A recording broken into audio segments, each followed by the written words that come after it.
السلام عليكم البنات، كي دايرين؟ لاباس عليكم؟ صحتكم لاباس؟ اليوم فاطمه الزهراء البطيه بغات دير لكم واحد السيكار كيجيو بنانين ولذاتين بزاف وبحشوه سهله. انا شديت هنايا جوج بصلات ودرتهم كيتشحروا بشويه المليحه وشويه ديال الزيت، وبغيت نضيف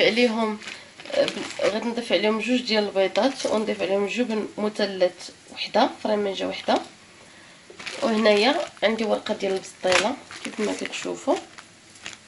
غادي نعمرهم بهاد الحشوه. من بعد ما البصله ديالنا غتشحر غنضيف لها هاد جوج بيضات وهاد الجبن المثلث ونخليهم حتى يبردوا ونعمر بهم السيكار ديالنا. كما كتشوفوا البنات، من بعد ما حطيت البصله ديالنا على هاد الشكل هذا، زدت عليها طرف من هذاك الجبن المثلث كيف ما كتشوفوا على هاد الطريقه هذه، وكنلفوا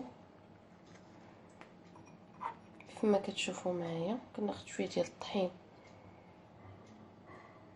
والماء اللي خلطتهم هكا، تنحصل عليهم كيف ما كتشوفوا على هاد الطريقه هذه.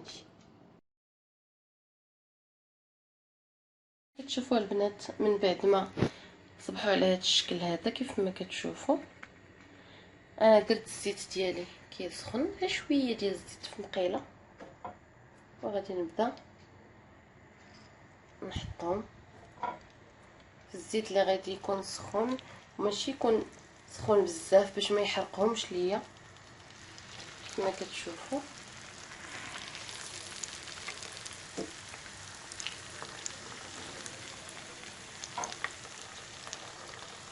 من بعد ما يتقلاو لينا نعاودو نطلقاو.